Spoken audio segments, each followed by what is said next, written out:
Got a feel for the St. Louis Blues fans. You got a feel for them, but don't feel that much because St. Louis Blues did beat the Boston Bruins in Game 7 Stanley Cup Finals in 2019. So the Blues were up 3-1 with something like a minute and 30 seconds left. 3-1. Winnipeg has an empty net. All right, this is Game 7 of the first round of the Western Conference playoffs. All right, Winnipeg is, I think, the best team in hockey or second best, but the number one seed in the Western Conference. St. Louis just barely crawled into the playoffs. They were playing good at the end of the year. It reminded me just like the Bruins playing the Florida Panthers. Game 7, there's no reason St. Louis should even be in this series. But not only were they in this series, they were up 3-1 with less than 2 minutes to go. Winnipeg empties the net, they score a goal. You're like, all right, whatever, no big deal. I mean, you make you nervous. If you're a Blues fan, you're getting nervous. If you're a Winnipeg Jets fan, you're like, yeah, that's great, but you know way we're going to win. They score a goal with 1.6 seconds left to tie the game. And you're like, dude, what the hell happened? It goes into 1 overtime. No answers. It goes into 2 overtimes. And the Winnipeg Jets score the goal to win the series. You know what this reminded me of? Game 6, the Bruins against the Blackhawks, where the Blackhawks scored 2 goals within 17 seconds, not only to win the game, but to win the Stanley Cup. That still hurts, dude. There's 2 things, there's a couple things that hurt. The Patriots losing to the Giants on the stupid David Tyree catch, and what's his name, dropping the interception. Was it Samuel? I think it was Samuel. I think it was Asante Samuel. I might be mistaken, but dropping an interception at the end of the game. Wes Welker dropping a ball against the second time against the Giants. That would have closed out that. Oh, still hurts to this day.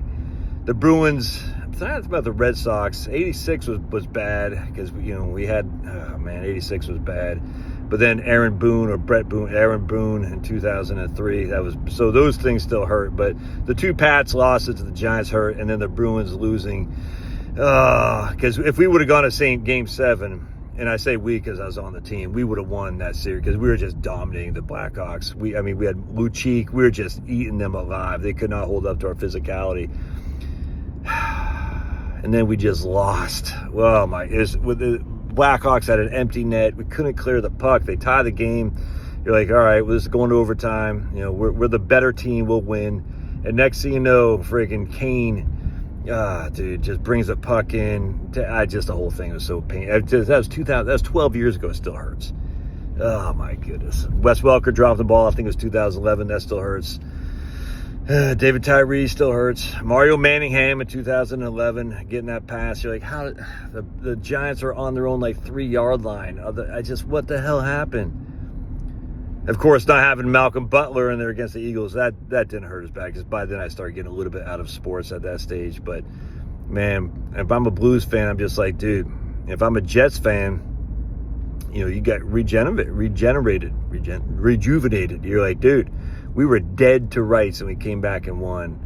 But anyway, so take that, St. Louis Blues fans. Yeah, I know you didn't cause us the pain that I felt in 2013, but you still caused me pain in 2019, you freaking rat finks. Of course, the Bruins with Marchand getting off the ice with less than 5 seconds left in the first period, and they got a goal the St. Louis Blues did with 4 seconds left, and that turned out, if memory serves, to be the game winner. Stanley Cup final, Stanley Cup playoff is I can't watch it. I mean, I was listening to this game on the radio, and I'm sitting there with my wife next to me in the bed. I'm listening. I said, they just scored. I could not. They scored once. I was like, all right, well, the Blues are going to win this. Give them some false hope. And then I could not. It was 1.6 seconds left. I was like, I couldn't believe it. I'm listening because it was fun listening to hockey on the radio, man. I'm not gonna lie to you. It just brings you back to old times. It's fun listening to baseball. Listen to baseball on the radio is fantastic. Baseball is not made for TV. Football is made for TV. Baseball's not. Baseball's a radio sport. But listen to hockey on the radio is fun too. All right. Anyway, hate for that to happen to you, St. Louis Blues fans. Well, not really. All right. God bless.